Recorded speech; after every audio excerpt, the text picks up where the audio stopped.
Welcome back to Fantasy Insider and today's preview of the Saturday AFL Finals action. Today we have Sydney taking on Greater Western Sydney as well as Adelaide taking on North Melbourne in the late game.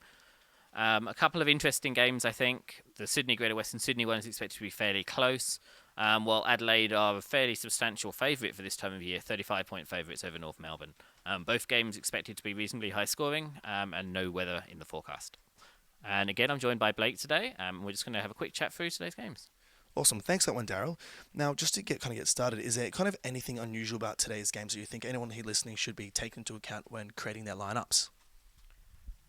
I think it's mainly just that point differential. So, with Adelaide expected to win by 35 points, you're looking at them scoring the vast proportion of points in that match, as opposed to the Sydney and Greater Western Sydney game, which has a fairly similar total, but only a 10-point favourite in that game. So basically what I would be looking at there is forwards from Adelaide, whilst looking at midfielders perhaps more from the Sydney and Greater Western Sydney game. Awesome. What kind of tournaments are you entering today?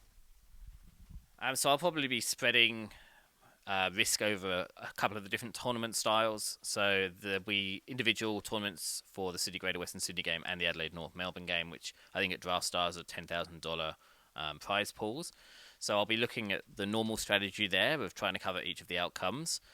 Whereas in the tournaments that focus on both games combined, I'm probably going to be looking at a slightly different strategy where I'm going to heavily favour Adelaide players and look at different stacks that I could do with Adelaide forwards, essentially.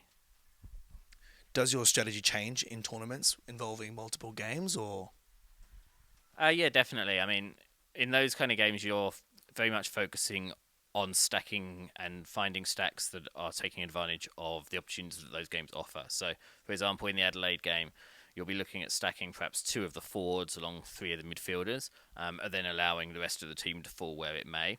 And what you'll also be looking at doing is covering for other potential outcomes. So, for example, if Sydney might be more likely to blow out Greater Western Sydney than the alternative, you could also throw in one or two Sydney stacks, which gives you good coverage if those games turn out not quite as expected.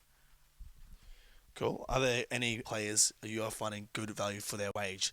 Any specific player you'd recommend putting in their lineup? Yeah, I mean, if you're focusing on draft stars, I think Jonathan Patton forward there looks a decent option. Alir is still very cheap for Sydney in defence. I think he's 7,500 or so. I don't think you'll go wrong including him in a few lineups at that price. Callum Mills is a midfielder from Sydney who has some good options. Yeah, I think they're probably the main ones that you'll be seeing come up in quite a lot of my lineups. And I think we probably need to call it there. So thanks, Blake, for joining us again for today's podcast. And we look forward to seeing you all next week. Have a great weekend. You can say it section again if you want.